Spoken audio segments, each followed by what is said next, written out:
candidates, all confirmed candidates for this Abbotsford-South Langley Riding have been invited to participate this evening. But we are joined by 4 of the candidates. 2 were not able to make it or refused to make it.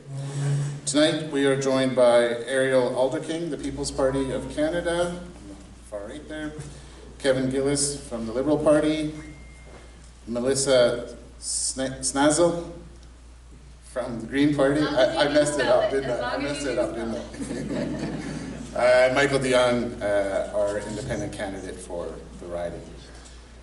We do have a couple of elected officials in the audience. I want to recognize them and thank them for coming out as well. We do have a very full agenda. I'm going to do my best to move it along with our panelists asking the questions. We're going to start tonight with a 3-minute opening statement from each candidate. This is where they have an opportunity to introduce themselves and tell us why they are running and a bit about their platform. After that, we will proceed to question period with topics that have been brought forward by our various stakeholders. The topics and questions have not been shared with the candidates before today. They did receive the questions once they arrived, so they do have it. They have the questions in front of them now. To assist our candidates with time checking, we have Natalie and Taylor that have a clock on their laptop, so they all know exactly how much time they have left.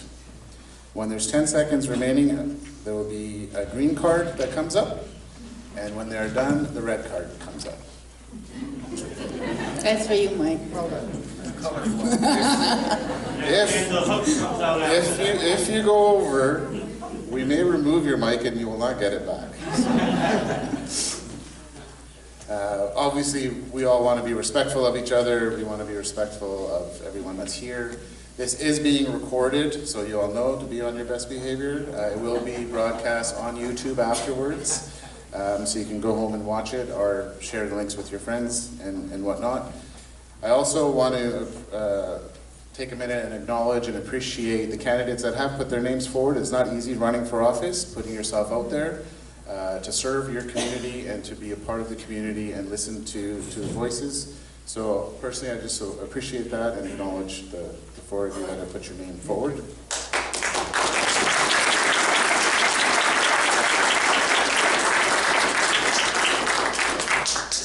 We will now begin with the 3-minute opening statements, and we're going to start in alphabetical order, which is Ariel, the People's Party of Canada. Take it away, Ariel. Hello. So my name is Ariel Alderking. I'm with the People's Party of Canada. And one of the reasons that I am running for the People's Party of Canada is because I believe in the leader that we have, Maxime Bernier. He was in the federal government for 13 years. He was a Minister of Industry, Minister of Small Business. He also was a Minister of Foreign Affairs.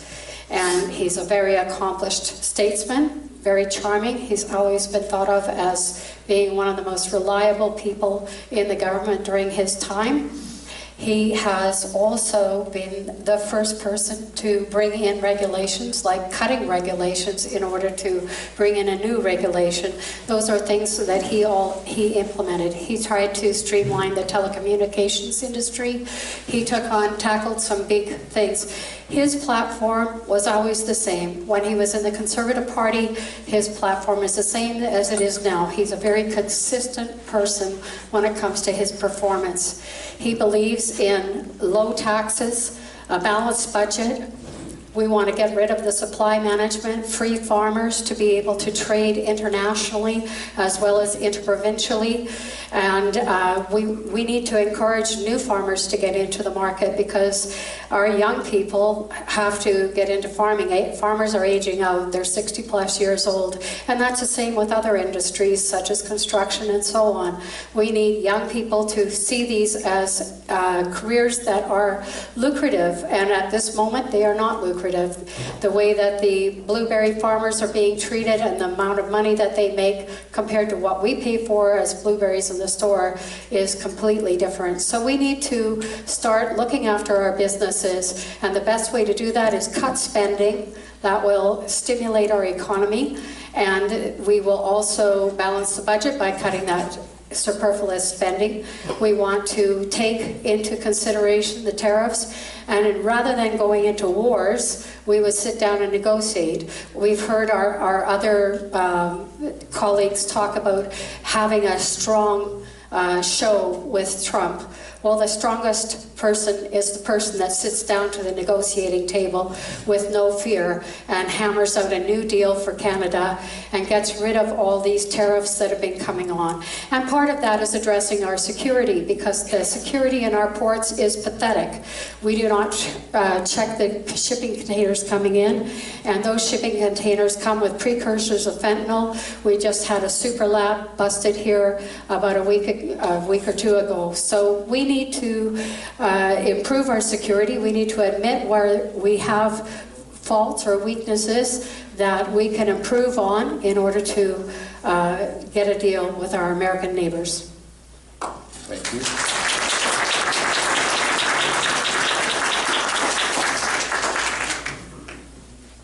Kevin Gillis from the Liberal Party of Canada.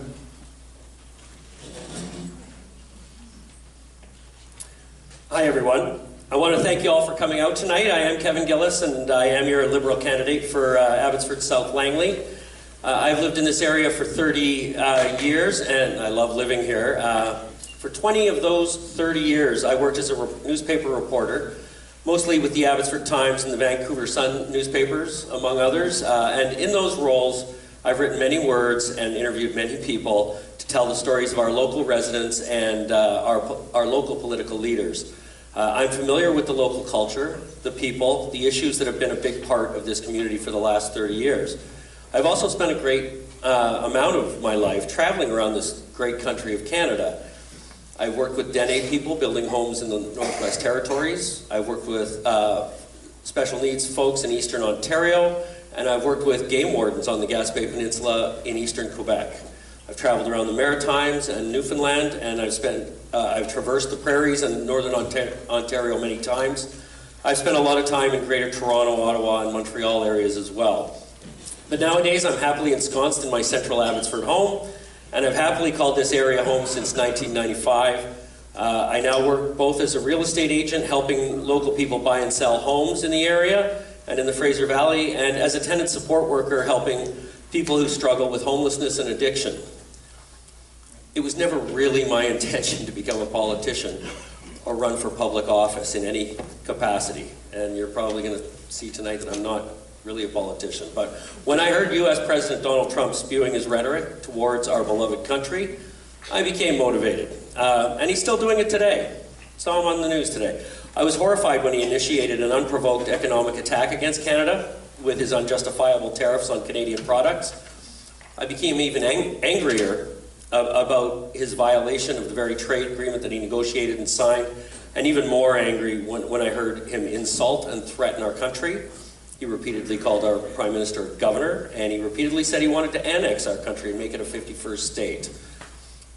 Never in my lifetime have I ever heard such blasphemous contempt aimed at our country. I am now certain that this election is the most consequential or important in my lifetime. And I said earlier, never in my lifetime would I consider running for public office, but here we are. I have no doubt that this country and this community needs strong representation in Parliament. We need the strongest possible leader in Ottawa, and that person is Mark Carney. Carney is an educated economist with university degrees from Harvard and Oxford, who has demonstrated time and time again that he is capable and experienced when it comes to handling global economic crises. He successfully protected the Canadian banking system in the 2008 global financial crisis, then became the first non-British citizen to head the Bank of England. I'm proud to stand for election as part of Mark Carney's team, and I graciously request that you send me to Ottawa to be this community's voice in a Carney government. Thank you.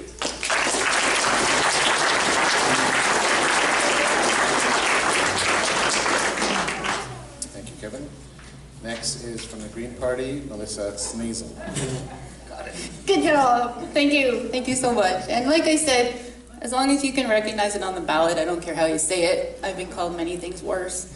I just want to say tonight, I'm very nervous. This is a very important group for me to be speaking to. I drove here straight from work, and I'd like to make the point that through this entire election, I have rearranged my work schedule, my life. I've ignored my child and my husband to say yes to every single invitation I've been given during this election. I'm not a polished speaker. I don't have 30 years of political experience behind me. I don't have a team behind me making sure I have the perfect social media posts and my notes are in order and my hair is good, because here we are.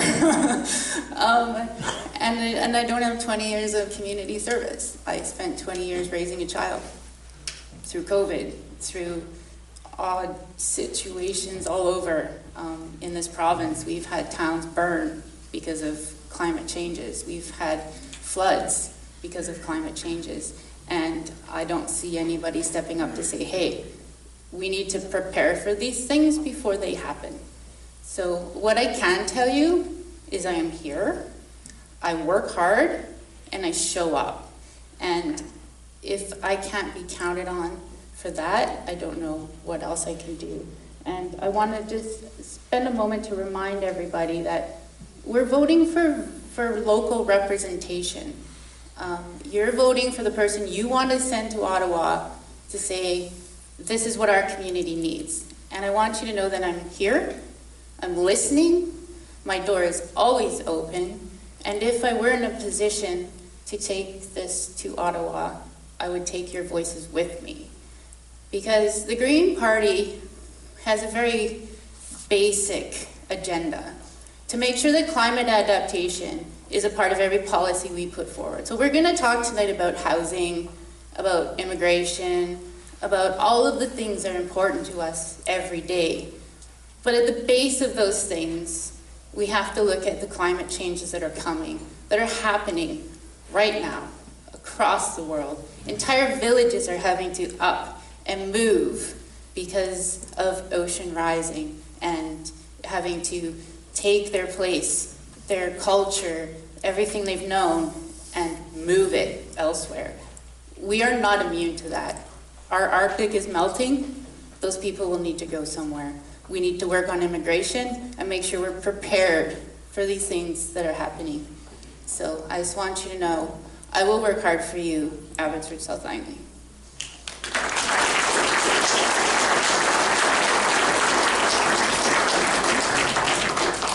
Next is our independent candidate, Michael Dion.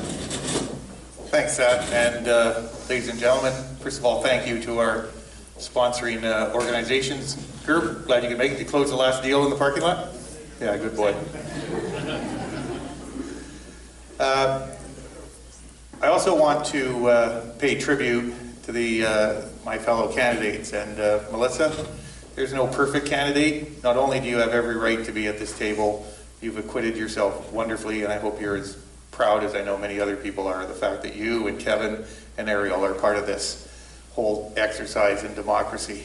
And I have to say, folks, I am profoundly disappointed, and I'll talk about this a little bit later in the evening, that the designated representative for the political organization that has represented this area for over a half century has chosen to participate in none of these 7 gatherings that we have been at. And that is disappointing. One of us is going to succeed a gentleman who has served this community incredibly well. He's here, and I think he deserves our acknowledgement and recognition.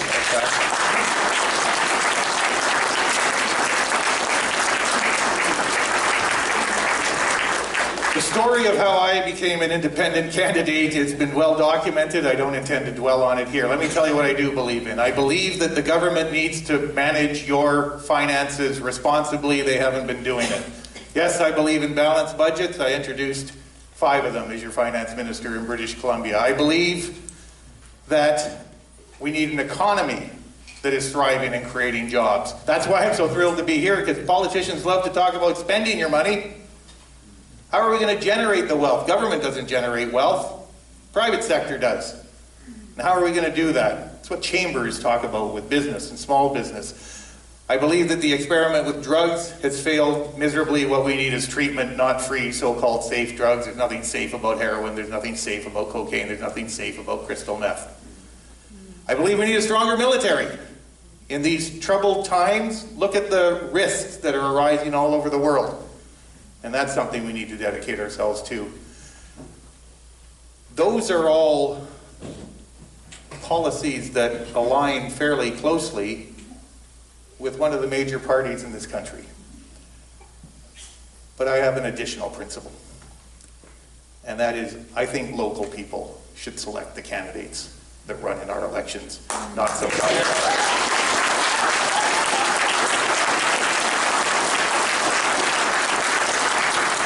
Thanks for coming, everyone. You've rekindled my faith in democracy. Thanks for being here.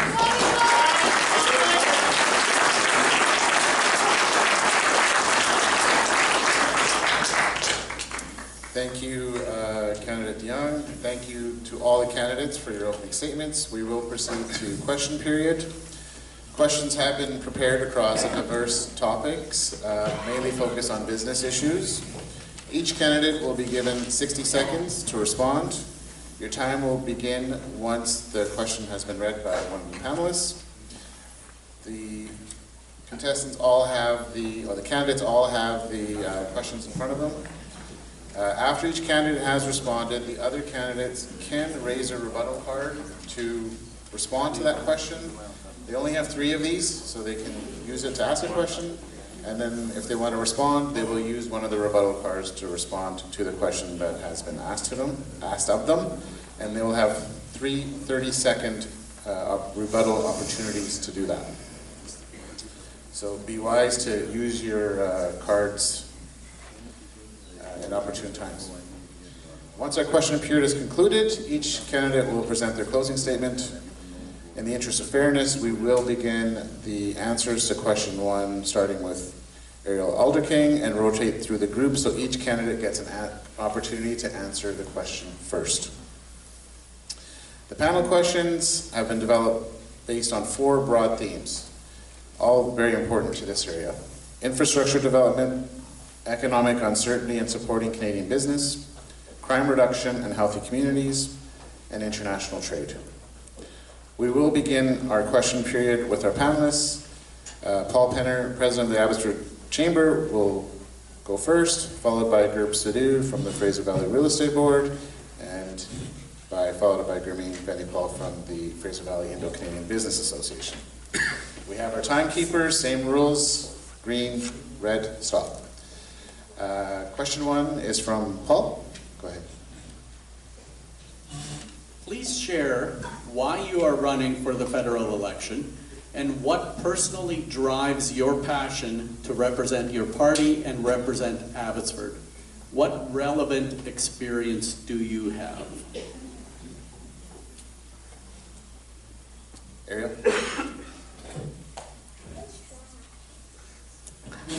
So my passion is to, for one thing, to stop the problems that we have with youth not being able to get into the farming, to get into construction. Our education system is sadly lacking in terms of trades.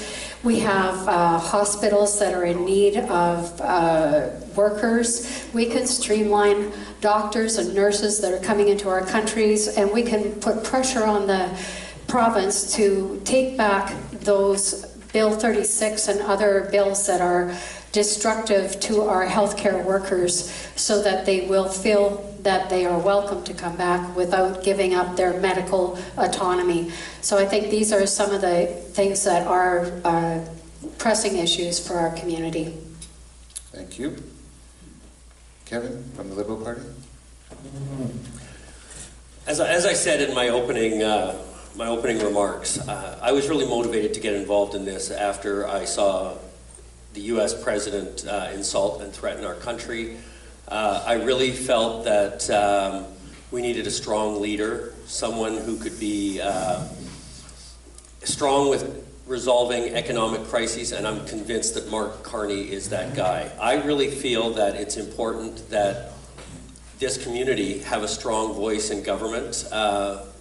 I I believe that Mark Carney will be the next Prime Minister, and I want to be a strong voice as part of that government.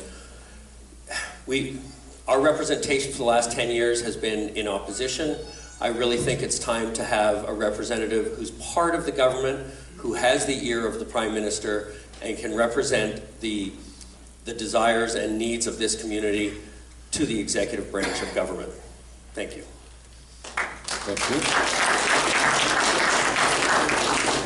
Melissa? Well, short answer is I want to make sure that we have human habitat in the future. We are a part of this planet. We are not above it. We're not below it. We are a part of it. And we need to make sure that future generations can also be fed from it and live from it and be housed by it. And my passion is to bring the understanding. And I believe that Abbotsford could be a national leader in this. Denmark, Netherlands have projects going forward to use nature-based solutions, and we can make not only our habitat safer, our towns, our cities safer, but we can make them more green. And I want to bring that knowledge to you. Thank you. Motion number 1. Folks, I'm worried about the direction the country's headed in. We have become weaker. When governments continuously operate on the basis of spending billions and billions and billions of dollars that they are borrowing on your backs, but not just your backs, the backs of your children, now grandchildren, now probably great-grandchildren, it is not sustainable, and it is making us weaker. It is making us weaker in the face of dictators like Vladimir Putin. It's making us weaker and vulnerable to the kind of trade attack we have seen from south of the border. We can't continue down this path. We have to start to build up our economy. We have to start attracting investment. We have to realize that we have a role to play with our allies in Europe by providing them with energy resources that they're no longer receiving from Russia. These are things that we can do, that we need to do, and I believe by working together we can do.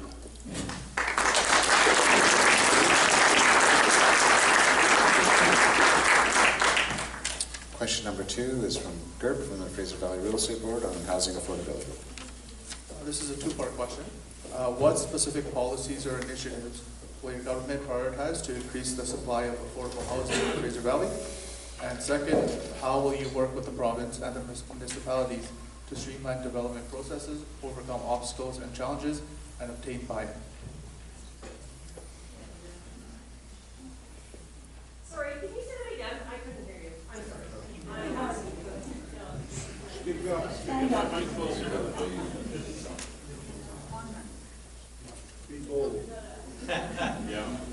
So what specific policies or initiatives will your government prioritize to increase the supply of affordable housing in the Fraser Valley?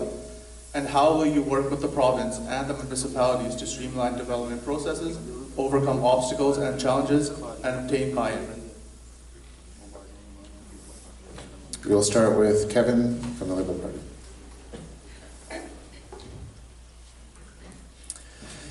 So a Liberal government will use every tool at its disposal to leverage technology and innovation to build more homes at a scale and a speed that's not been seen since World War II.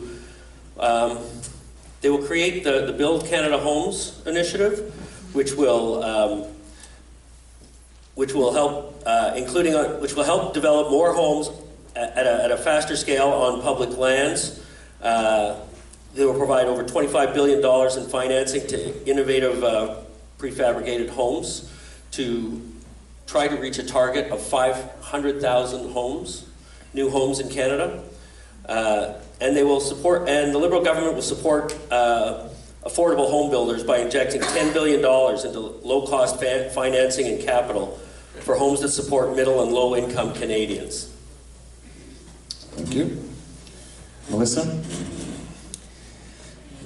The Green Party has been very clear that what we need is creative solutions. Co-op housing, residential housing. We need to get people together. We have a social issue where people are isolated, feeling lonely. We have people who can't afford housing. My son has a friend right now. She's 21. She's just moved in with an older lady who her family moved out. And it's a perfect situation. My son's friend has cheap rent, and the older lady has somebody there to mother, mostly. But they take care of each other. It's a symbiotic relationship, and that's the Green Party mantra, is we need balance. We need to start looking at our whole environment as a whole, not just the pieces that we want to fix right now. Thank you. Michael, question number 2. Thanks, Ed. I have 2 specific proposals that are specific to our region. First of all, if we were Mississauga, if we were St. Catharines, we would have light rail, commuter rail service through Langley into Abbotsford and out to Chilliwack by now. Does anyone not believe that? That is an idea whose time has come. And then we have to build densified housing along that route. And we can do that. And we can partner with the private sectors. Beware of anyone who suggests that the answer to our housing challenges lie with the housing that government is going to spend. Yes, there is a role. Yes, there is a role. But it is going to be in partnership with the private sector. Secondly, for the older folks in this room, remember the old BC second mortgage? You got some money. The challenge for young people is getting the down payment.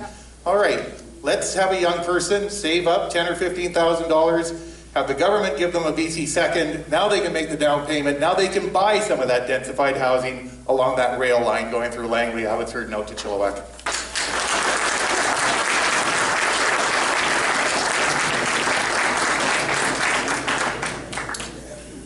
We've got a rebuttal card. I just have a quick question for Mr. De Jong, and would like to know why during his time in the provincial government he did not work towards this train and rail idea at the time. Do you want to use your card, Michael? Thank you, Melissa.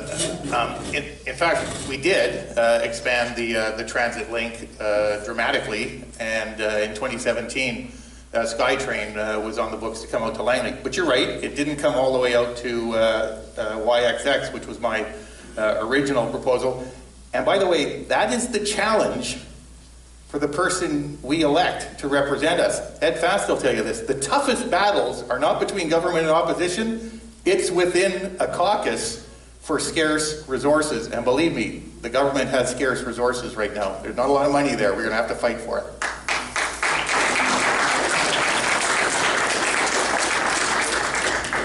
Ariel, question number 2. Yes. So, first of all, we are at a place. First of all, we're at a place where we cannot afford to build rail or anything else. That's a pie-in-the-sky dream. We're at the point of bankruptcy, and right now we have immigration that's flooding in. 1.3 million people last year, that's the size of Saskatchewan, and that puts such a demand on housing that it's impossible to put a roof over everyone's head that's coming. However, we should be looking at bringing in economic migrants, people who are young people who can work. And even the migrants that are coming in at the moment are of an age that they would not be able to supply that demand of construction workers that we need to build those homes. We only build 250,000 homes per year. So if we don't have more people working in that industry, we're not going to build much more than that. It's been that way since the 1970s. The other thing that we need to end is money laundering, because Chinese money is driving up the prices of these homes. I know that. My mother was a realtor in Vancouver, and she dealt with that. Thank you.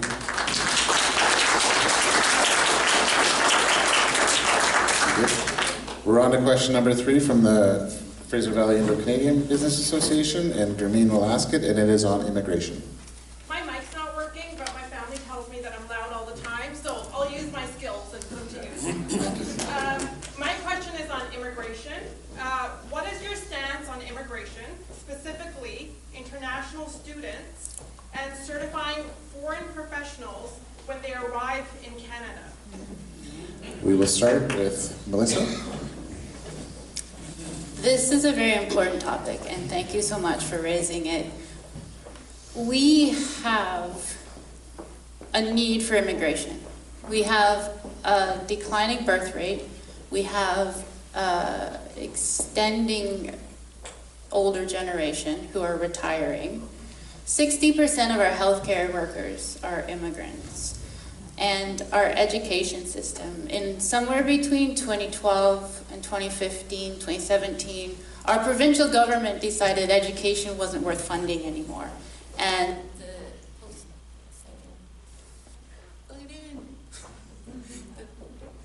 I can yell too.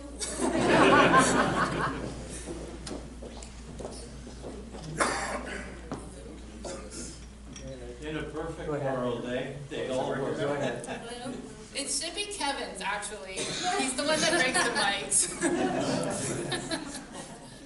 You're welcome. Thank you.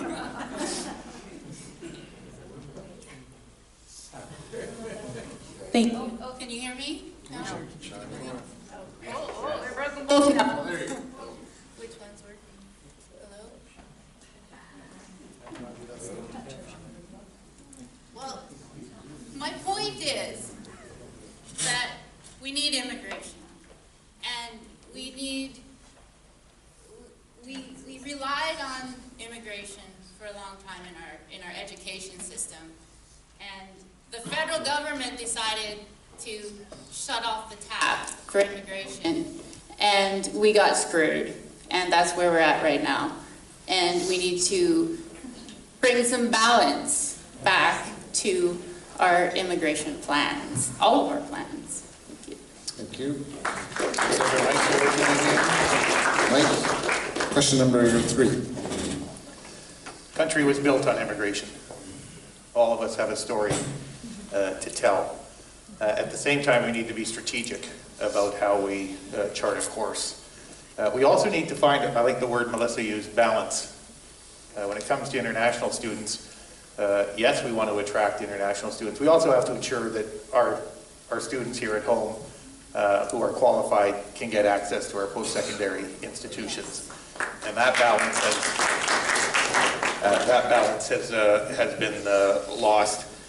Recognizing foreign credentials, we have got to do a better job as a country, ladies and gentlemen, and this is going to tie into the next question we get, I think, about how we need to work together better across provinces. We cannot have qualified physicians driving taxis in Abbotsford. We have too many families who need family doctors to have qualified physicians driving taxis. Thank you.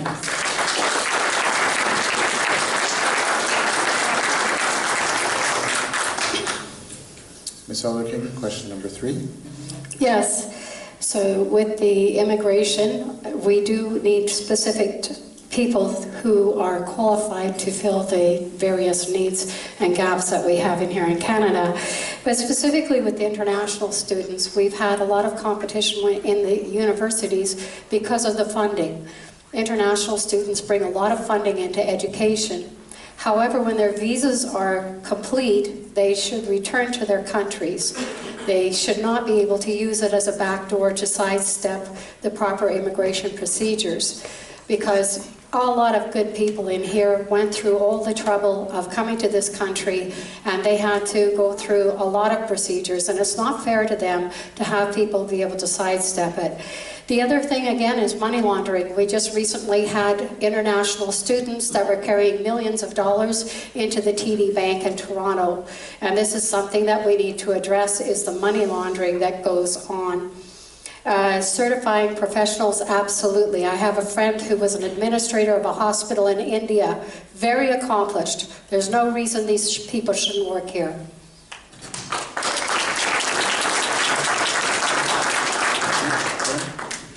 So Canada's a country, is this working? Canada's a country that welcomes new people here, and that's one of the best parts of our country. But we have pressures on housing and pressures on healthcare. So a Liberal government would work to return to sustainable levels of, especially on foreign workers and international students, to less than 5% of the country's population. We will also work to attract the most skilled people to this country. We could use highly skilled immigrants, and we would also work with provinces and territories to try to streamline and to recognize foreign credentials of international skilled workers. Hopefully we could bring more doctors and try to attract more doctors from the United States up to Canada. Thank you.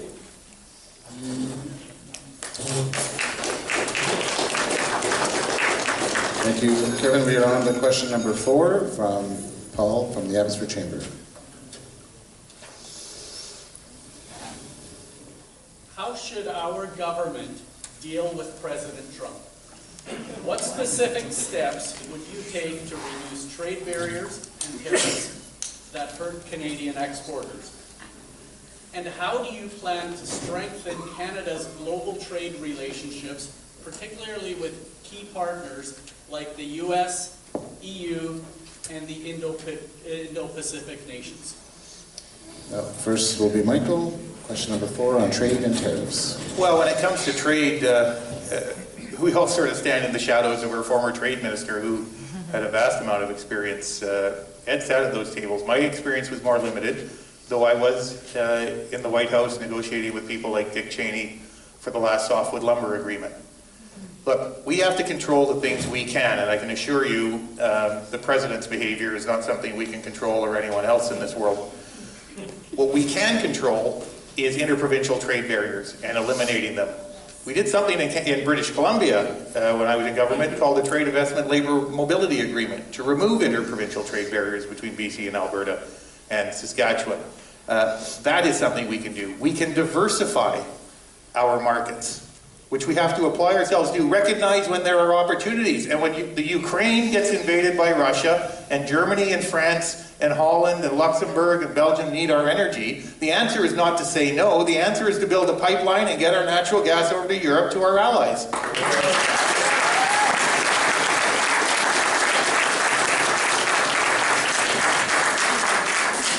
Ariel, question number 4. So yes, my leader, Maxime Bernier, has negotiated with these various different organizations and counterparts in India and so on. And there is no way that we could ever have a war with the United States. They're 10 times the size of our economy. And we need to get to the negotiating table and negotiate a deal.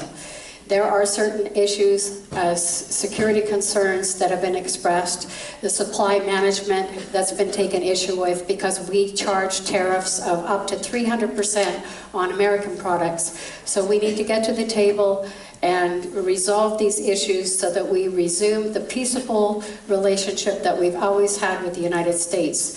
We also need to diversify our markets, and part of that is working with the EU.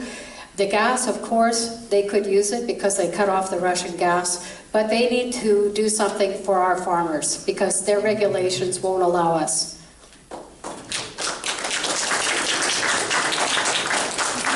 Kevin? So Mark Carney has a plan to remove barriers to internal trade that will reduce the cost of trade within Canada by 15%. The Liberals will unleash free trade in Canada by passing legislation that removes interprovincial barriers by Canada Day.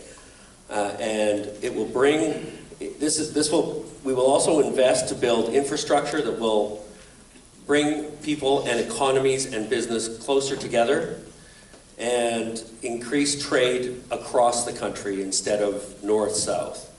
This is one of the main problems with trade in Canada right now is that the free trade agreement with the United States made it easier for provinces to trade with America than it did to trade within our own country.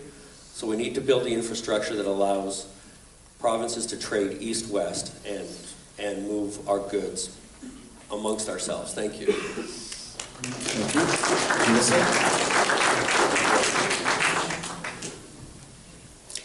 What I would like to say, first of all, is if anybody was surprised by what's happening from Donald Trump, shame on you.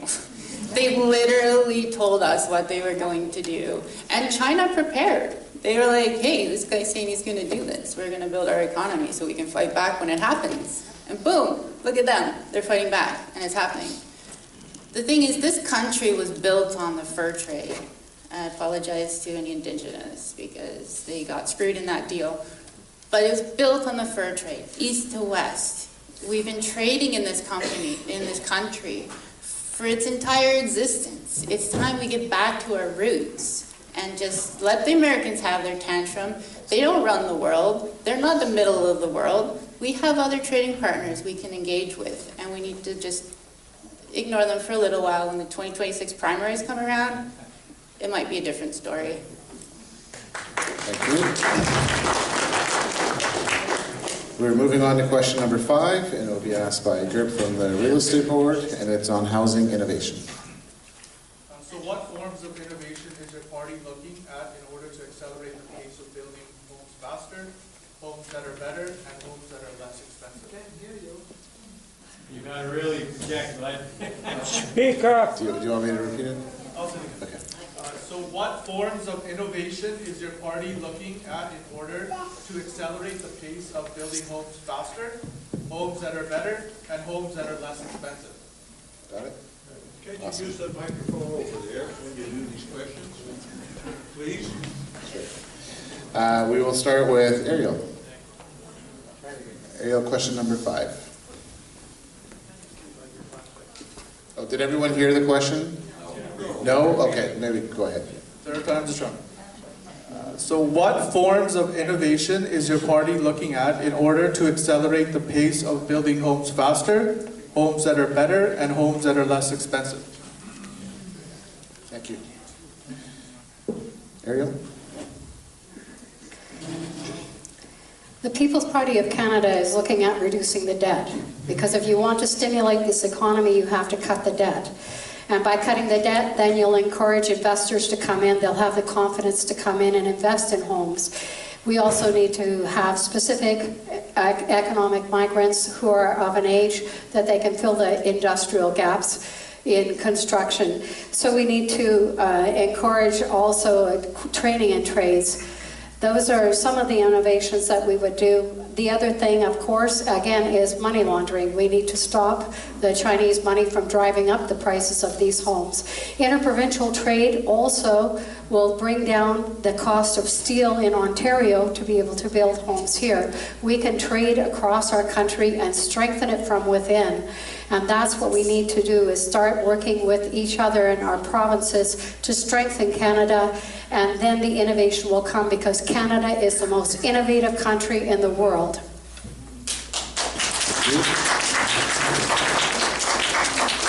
Kevin? So there's no doubt that we need to build more houses, and we need to build them faster. We want to get to a point where we build 500,000 homes a year would be great. But what the Liberal government wants to do is they want to look at ways to work with provinces and municipalities to cut development costs in half in an effort to spur an estimated $8 billion of private investment every year. The expectation is that's a 500% return on government investment, and that is one way that Mark Carney wants to invest to catalyze private sector investment in building homes.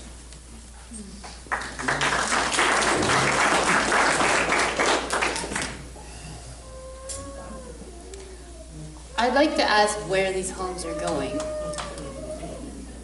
Our north is melting. Our sea is rising. We are running out of space. Do we take our land out of the ALR so we no longer have agriculture? Where do we grow our food? Who knows, but it's okay because we have more housing. We need to build density, and we need to build within city limits, so we're not compromising our food source. And we need to look at co-op options where people can afford the housing. Students cannot afford a new home. So building a bunch of new homes, cool, but where are our students going to live? I have an 18-year-old son, and I'm desperately hoping he will move out one day. It's not looking good.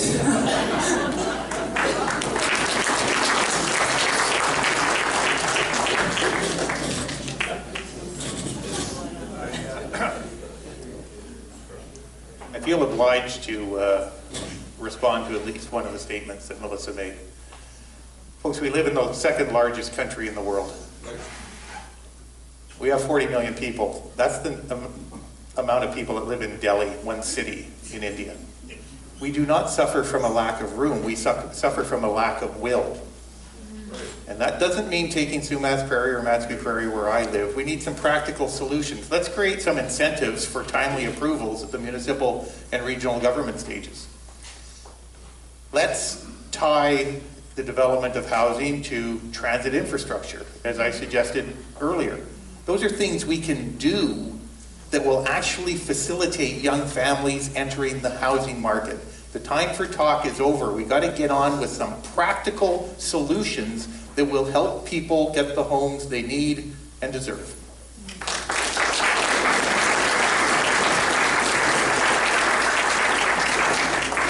Question number 6 is from Grameen will be asking from the Fraser Valley Indo-Canadian Business Association, and it's on workforce development. Are you aware that the federal government terminated the Red Seal grant program for trade students?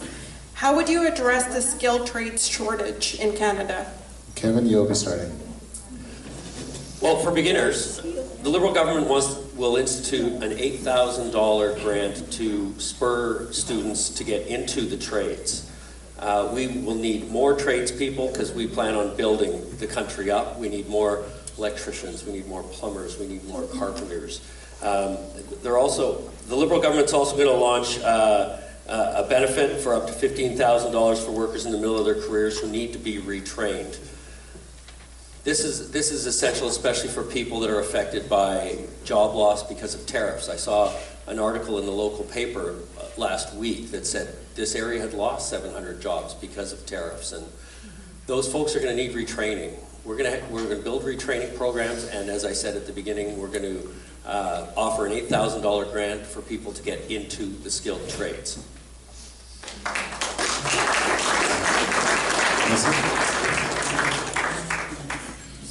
I did not know this, actually, and that's deplorable.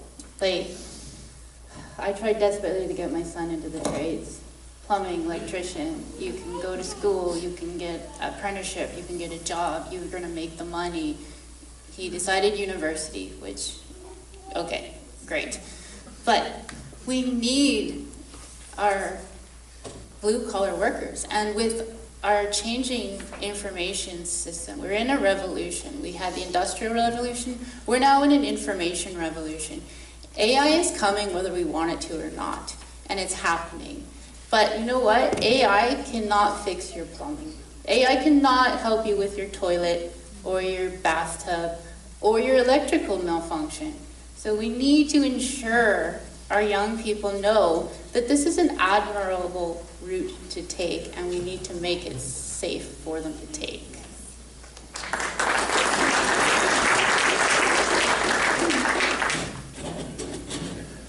I wonder if you'll indulge me if I share something that I admittedly did over a decade ago as finance minister. In 2013, recognizing that the biggest impediment to people getting post-secondary training, education, was cost, created a program. Every 6-year-old child, via their parents, got $1,200 from the provincial government into an RESP. Had that policy been continued by the new government, had it been added to by the federal government in modest amounts each year, plus where parents could have added their own contribution, today we would have 18-year-olds graduating with between $15,000 and $17,000 in an RESP account, and no one would have an excuse for not being able to afford post-secondary training. We got to plan ahead, folks. And we got to do it in bite-sized chunks, because otherwise we won't be able to afford it.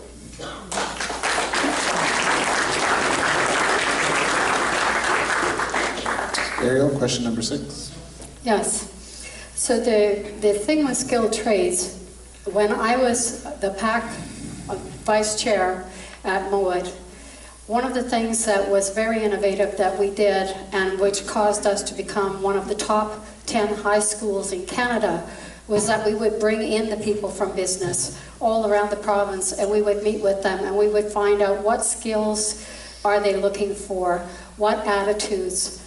These different things we would bring then into the school system with new machinery, new things to train them on. This has been lacking in our schools. Trades have not been there, and the foundational thing is math. They need math skills, and if we don't get our education back on track, our children cannot compete. So we need to put pressure on the education system to bring these programs back into the high schools and to make sure that our students adequately trained in the mathematics and the skills that they need.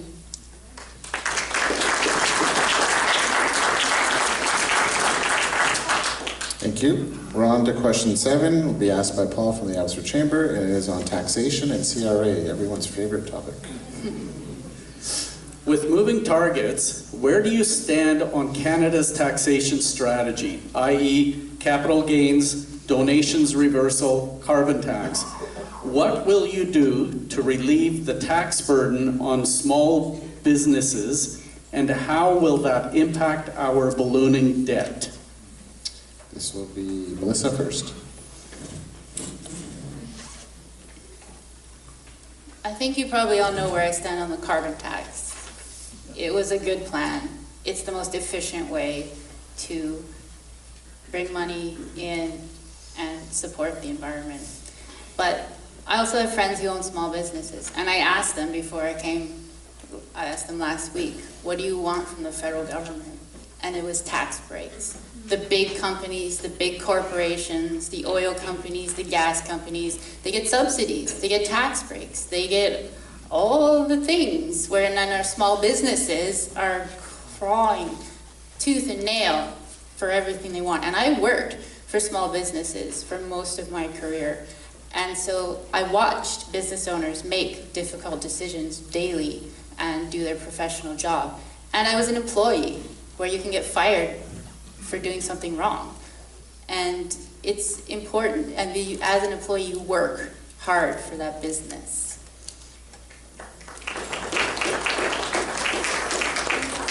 Michael, question number 7. A thriving, growing economy needs people who are willing to invest. That's what creates jobs. This notion that government is going to keep hiring people and we're going to generate wealth that way is just patently false, ladies and gentlemen. It doesn't work that way. So how do we do that? We need to have a competitive tax structure. And this notion that if you reduce taxes, that automatically translates into less revenue for government, I'm here to tell you that's not the case. Government I was a part of reduced income tax in BC by 25%. Within 1 year, we were receiving more revenue in income tax. Why? Because people were coming back to BC. They were investing here. They were creating jobs.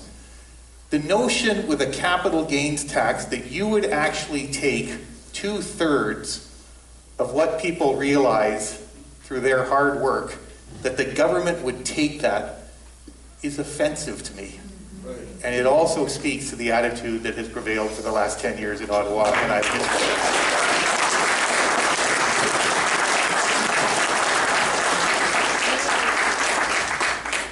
There you go.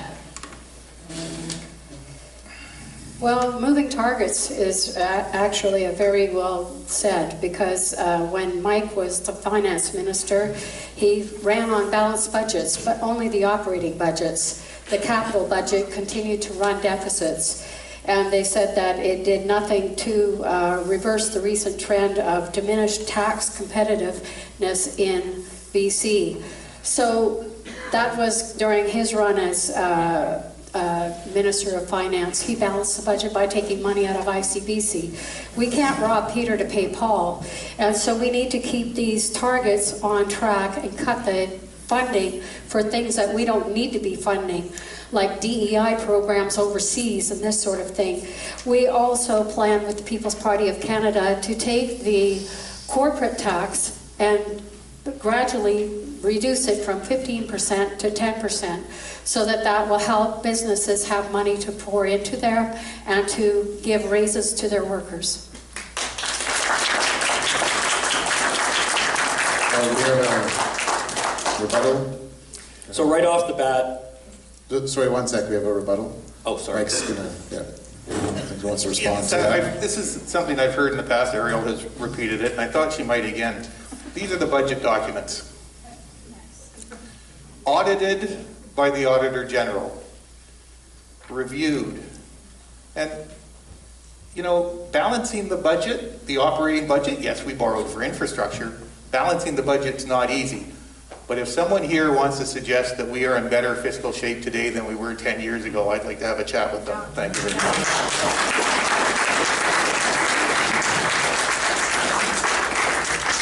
Kevin, question number 7 on taxation. So the first thing that Mark Carney announced when he became Prime Minister was that he was putting in place a tax cut for the middle class. And we also recognize that we need to incentivize small business. So, sorry, the other announcement he made was that he was going to reduce the capital gains tax.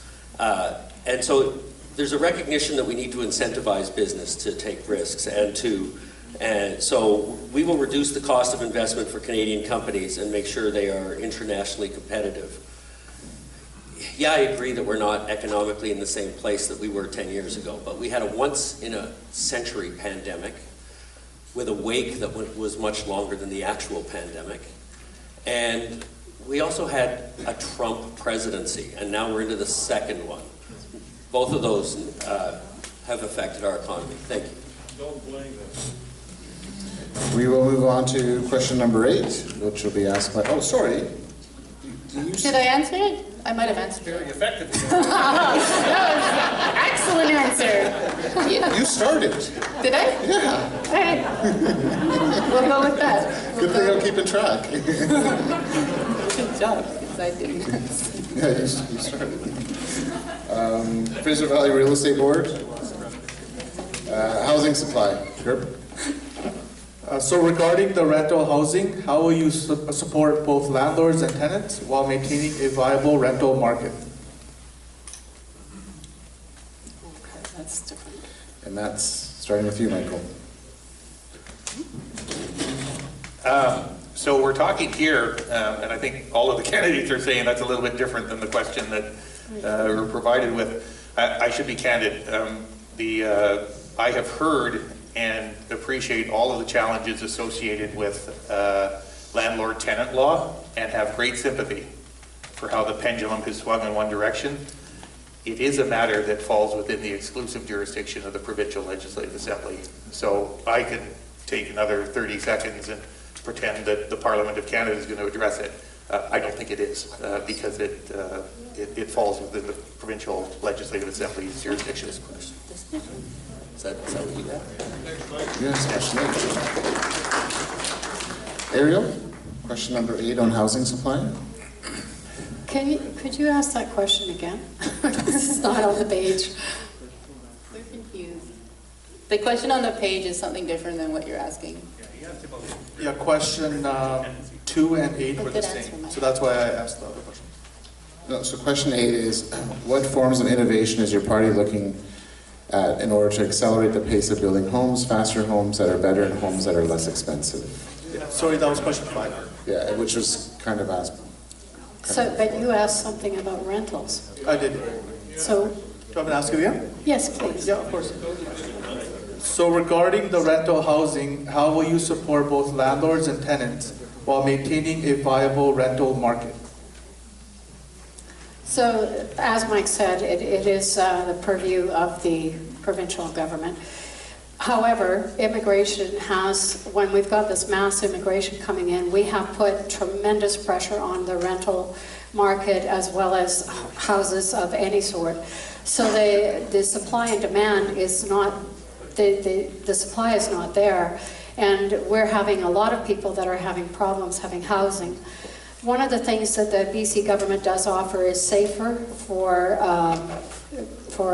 elderly citizens, and there are some other innovative things to do, but with the landlords and the tenants, it's very difficult. I have done advocacy work for both. I have represented landlords and I have represented tenants in different issues. And it's something that we need a more streamlined approach to it. Even though the BC government did change some of the rules, it has not really allowed people to access information quickly enough.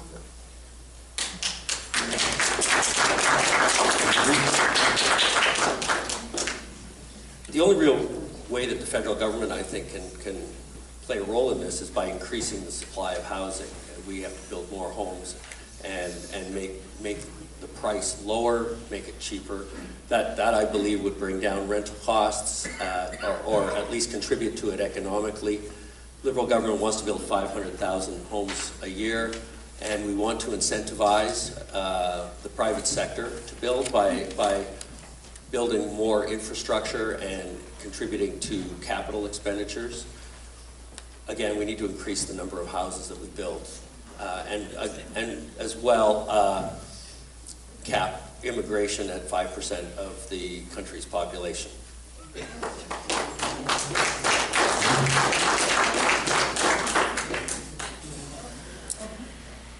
Oh, we have a rebuttal from Ariel. Yes, so my friend talks about building homes. You've heard him say that several times, that Mark Carney has promised 500,000 homes. I'd like to know who's going to build the homes, because we have a shortage of workers. This all sounds good on paper, but when it comes to actually causing something to happen, we don't have the people to do that. So please explain to us how these 500,000 homes are going to appear. Kevin, would you like to use your rebuttal response? So the Liberal government is going to offer $8,000 grants to students to go into the trades. We are going to incentivize students to go into the trades to help us build up Canada, and we're going to incentivize builders to use students and apprentices to help build more homes. We're also going to look at building mass production manufactured homes on public lands, because that helps drive down the price and build more homes faster.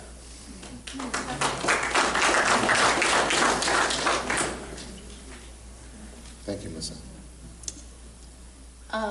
So I'm answering this question as a landlord, and I've been a landlord for about 20 years. But as Kevin here said, the federal government doesn't have a lot of jurisdiction on this. And I think we need, I don't know what we need, but I charge my tenants a low rent because I know their home, I know they're taking care of my property, and I know they're taking care of my animals if perhaps I have to work late.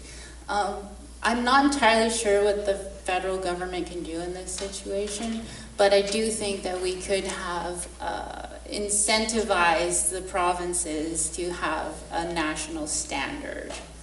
But other than that, I just think we need to be good people. Thanks. Thank you. Moving on to question number 9, that will be asked by Gurmeen on local support. What changes and improvements are you and your party looking to make for your riding and for the people in it? We'll start with Ariel. Question number 9.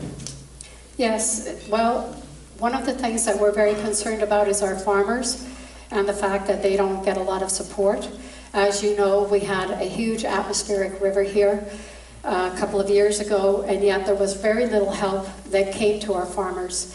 There was no soil testing done, nothing. They received very little from the government, and there was millions of dollars of equipment that was destroyed in these floods. So we need more support for our farmers. We need to haul back on the UN stamping out of chickens and causing 10 million chickens have been killed this year in BC alone. We have the ability to inoculate these chickens with ostrich eggs that are already here in BC in Edgewood, and yet the CFIA wants to kill all these ostriches. It's absolutely ridiculous how overbearing they are, and we need to protect our farmers and get our economy moving.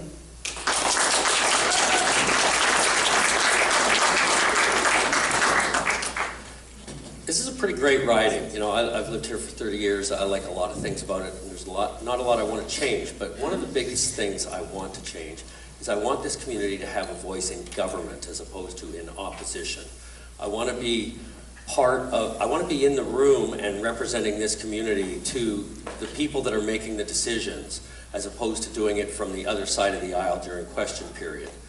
That is a really big part of why I'm even in this in the first place. I've been in this community for a long time, and I'm kind of tired of being in opposition all the time. I want to be in government, and I want more attention from the governing party paid to this riding.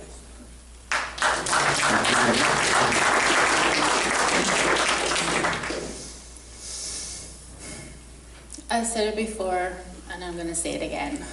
I think Abbotsford-South Langley can be front runners in this country in bringing innovation to our country. We can build housing that is resistant to flooding, resistant to heat domes, resistant to forest fires. All of the things are coming. BC lost an entire town to fire, and that should concern us. And I think all of the housing we're going to build, we need to make sure it's resistant. We need to make sure it can stand up. We need to make sure. And that's what I want to do for Abbotsford, is be that voice on the shoulder of the government saying, hey, good idea. We need to consider the climate on the bottom of this.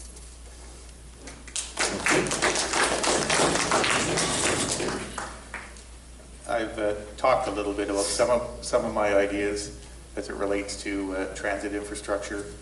The Nooksack River folks is still threatening. That needs to be referred to the International Joint Commission so that we find a long-term solution to managing those flows of water. But I want to reflect on a moment about what happens when you have, and this will sound immodest, and I suppose it is, when you have the right people in place at the right time in the right place. When Ed Fast was our representative, when I was our representative, let's not forget about the improvements we got in transit infrastructure, the improvements we got in highway infrastructure, the improvements we got in the aerospace sector and at Abbotsford Airport.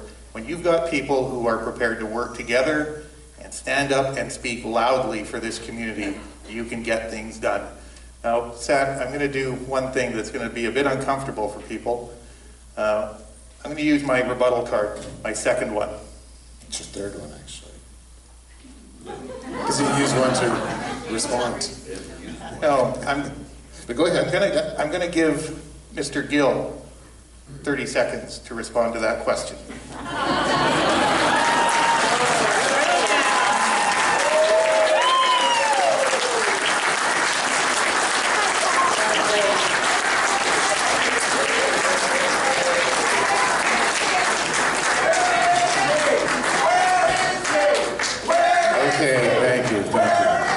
We're going to move on to question number 10, be asked by the Chamber, and it is on infrastructure deficit. Go ahead, Paul.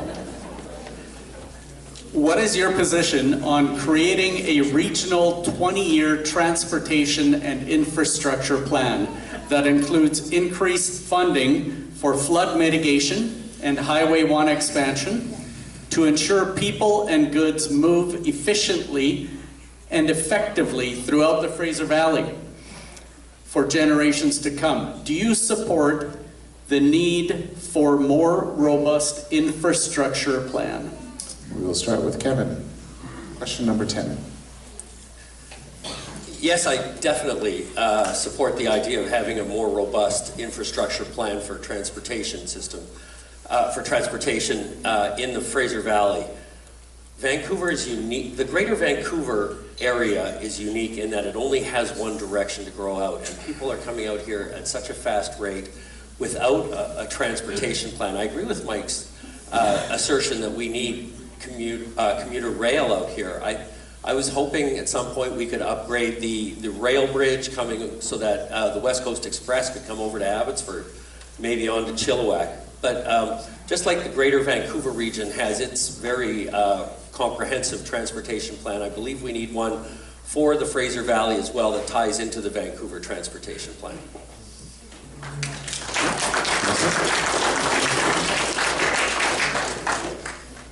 This is a great question. And I moved to Chilliwack about 25 years ago, and I commuted to Burnaby. Gas was 49 cents a liter, though, I have to say. But I used to bitch every day, pardon my French, if we had a train, I wouldn't have to drive a highway. And I love Mr. DeJohn's idea. Throw a train through the valley. We have tracks. We just have to put a train on it. But unfortunately, moving goods at this point in time is more important, which is why it hasn't been done yet. And I will do everything in my power to put a train on that track, because it solves so many problems, and I do think we need the infrastructure, and I think we need to stop relying on highways and making our highways bigger. I was almost late tonight because they're expanding Fraser Highway, and the number of trees they cut down in order to do so made me a little sad, but I love the train. Michael. Isn't it fabulous how out of a civil discussion some consensus can arrive? And we could use that as a community to go forward. I won't go back over, we've talked about ideas about commuter rail, and as you know, I'm passionately in favor of advancing that at the senior levels of government and with the province. I'll come back to the question. Also talks about flood mitigation, and I went over this fairly quickly. This is this is going to happen again, folks. Like, we need to think back 3 years. And yes, the pumping solutions that the community is working on and the mayor and council are working on, but there is a much larger infrastructure need that is going to require us to engage with the Americans. That's very challenging right now, but it begins, I believe, by getting an expert body, the same body that dealt with the situation in Winnipeg and the Red River several years ago. We deserve the same out here.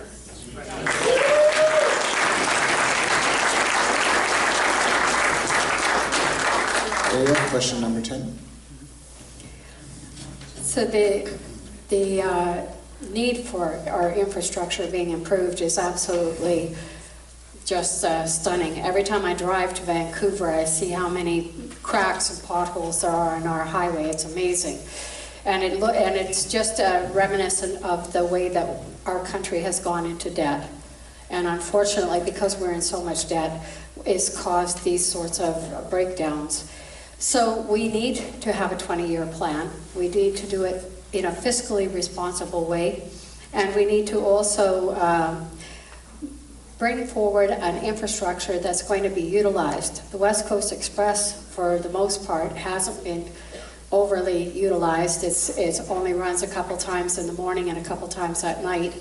And unfortunately, when it was planned, it didn't even connect with the universities and colleges in their timing in Vancouver. So these are things that we need to improve, and a 20-year plan would be fiscally responsible to attend to. Thank you. We are now at that time where we're going to get to closing statements. I want to thank all the candidates for their responses, the dialogue, which is always nice. Each candidate will have 3 minutes for closing remarks. This time we will begin in reverse order to our introduction, so we'll begin with Mike. You missed about 3 minutes, so there you go. Well, look, what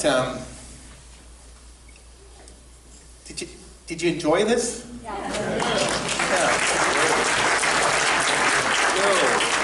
Good on you for being here. I think we enjoyed this. There were some things we agreed upon. We love Mike.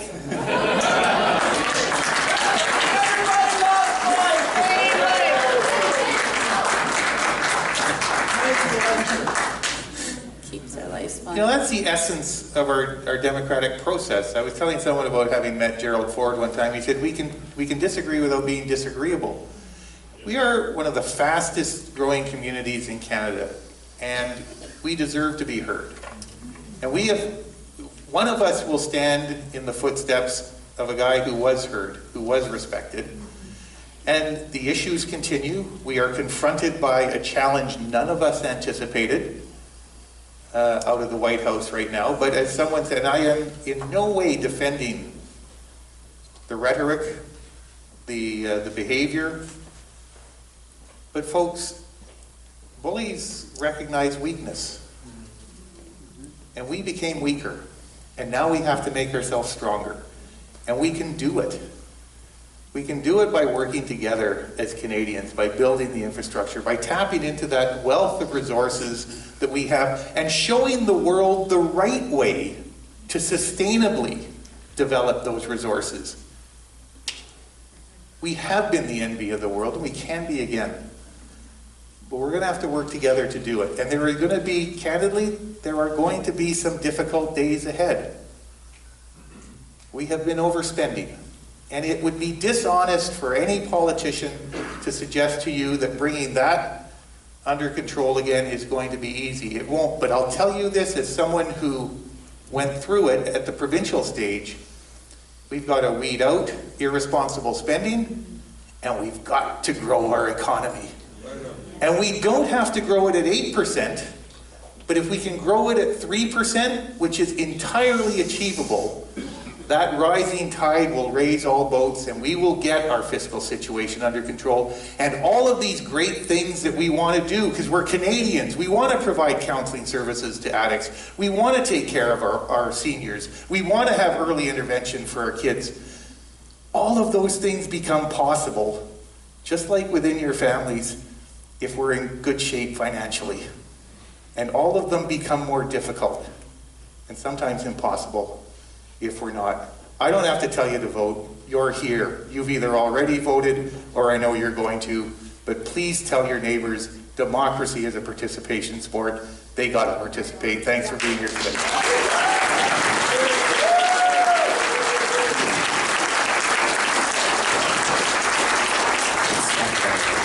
Kevin, you're next. Yep, Kevin. Yeah. Me? It's alphabetical. That's you. Thank you, Melissa. Here for you. I got my groove now? Yeah. Yeah. Your hair's nice. Thank you. As I said in my opening statement, I've lived here for more than 30 years. I get that just about 2 out of 3 of you in the audience are diehard Conservative Party supporters. That's just the culture of this place. I know it. I've lived here. But I saw this video on social media the other day, and it was a video of the Conservative Party leader with the local Conservative Party candidate. The leader was talking about all the wonderful things about the local candidate, and as I watched, and the candidate said nothing. As I watched this video, I thought, this must really burn our friend and independent candidate Mike over here. Mike publicly endorsed that leader in the leadership convention, and then that leader turned around and publicly burned Mike. So Mike doesn't really have a leader in this election. It's all about choosing the best prime minister to represent Canada, and it's dealing with the US president, and Mike doesn't really have a leader in this fight. And to boot, the candidate that this Conservative leader was promoting in this video hasn't shown up to any of the candidate meetings in this riding, nor has he accepted any invitations from media outlets to do any interviews. It appears obvious to me that both the Conservative leader and the local Conservative candidate are about evading accountability. The Conservative leader has disallowed press corps from traveling on his plane so he can avoid accountability. The Conservative leader has refused to get a security clearance so he can avoid accountability. And the Conservative leader has disallowed his candidates from engaging the public so he can avoid accountability.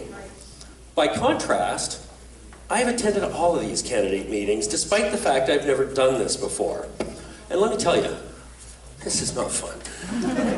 It's scary and it's intimidating. It's a little fun. I'm here. Yeah,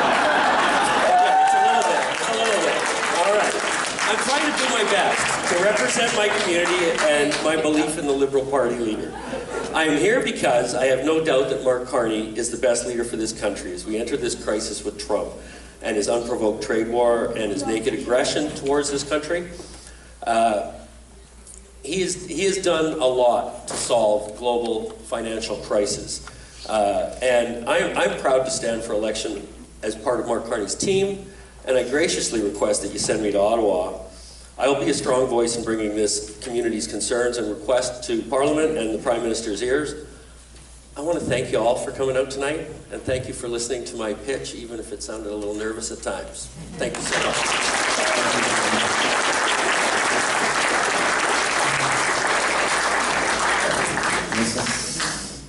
Okay. Apologies. Mr. De Jong stole my bid on sustainability. Yeah, okay. about the hair. It's the hair. I can't deal with the hair. I don't have the hair, people. They're back there somewhere. Can you help me? So I want you to all go home tonight and Google Room for the River. It's in the Netherlands. They're building infrastructure to prepare for floods. So they have public lands, works for the people, and it helps the river maintain its boundaries, and if it overflows its boundaries, it's okay, because it's been planned for, it's all ready to go. And I want to remind you, Mr. Gillies talks about Mr. Carney. By the time BC's polls close, we are going to be told who the Prime Minister is. So you specifically, and BC is in a position uniquely to choose your local candidate. And I want you to think about that. It doesn't have to be me. I just want to make sure that everybody's going to the polls thinking, what do you want for your community? What do you think your community can achieve with an MP that will listen to you, that will show up at events, that will be a part of the community? And all of these people here tonight, my friends, colleagues, contestants, we're all fighting hard for Canada. And at the heart of this, we all have Canada in our hearts. And we all have Abbotsford-South Langley in our hearts. And we want the best for what this valley can provide. And this valley can be, like I said earlier, a national example of how to prepare for the future. We can build infrastructure, we can build housing, and we can build it so when the climate crisis attacks, because we are in the crisis. It's not coming, it's here. We are in it. So we need to prepare for it. And all I'm saying is every policy going forward needs to consider adaptation. We can no longer stop climate crisis, climate change. We can reduce carbon emissions, but we can no longer stop the changes. But as a people, we have to adapt to the changes that are coming. And we need to make sure our government is on board with that. Thank you. Thank you.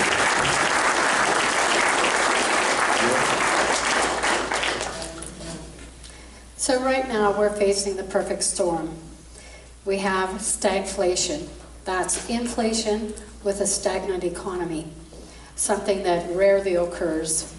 We have FVICBA, the Canada Emergency Business Account, that many businesses weren't able to pay back on time. And so now they've had to renegotiate those loans at higher interest rates. And this is putting pressure on our businesses here in Abbotsford. And then we have the tariffs on top of that. Now, American tariffs only affect the Americans, but Canadian tariffs are another tax on our businesses and on us. And so this is increasing the prices. Now, with the security clearance for Pierre Poilievre, not that I want to be an apologist for him, but that security clearance is a bit of a trope, because if he had found out who the Chinese Communist Party influenced people were, he wouldn't have been able to say anything about it. And this is something that we should have been informed of. As people voting, we should know who is influenced by Chinese Communist Party, whether it's the Liberals or the Conservatives, or our friend at the end of the table, who, when he was Minister of Finance, presided over the biggest Chinese money laundering in casinos and in the housing market here in Vancouver. He's in Sam Cooper's book, Willful Blindness. And what is the definition of that? That is a legal term that says when a person seeks to avoid civil or criminal liability for a wrongful act by intentionally keeping themselves unaware of the facts that would render them liable or implicated. And it is clear that Mike de Jong's office knew about that Chinese money laundering and turned a blind eye. We still have that going on, and that's something that all Canadians have a right to know, who's influenced, who is actually in favor of our country and not a foreign country. And with our leader, we are able to get down to the table. We will negotiate the end of tariffs. We will fix the security problems in our ports and at our border. We will stop the Chinese army from being here and doing their different exercises on Canadian soil, Chinese police stations across our country. This is unacceptable. And Chinese immigrants who come here should be free of that influence. We need to stop these things. We need to guarantee the freedom of all people. And there is nobody who's a greater freedom fighter than Maxime Bernier, who was arrested in Manitoba for our sake, protecting and fighting for our freedom during COVID.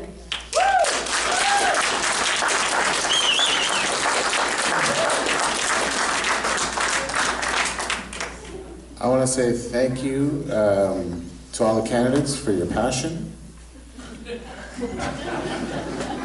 These are important issues. There was some fun. I think they do get along. But, mostly I want to thank all of you to take the time to come out. It is a very important election.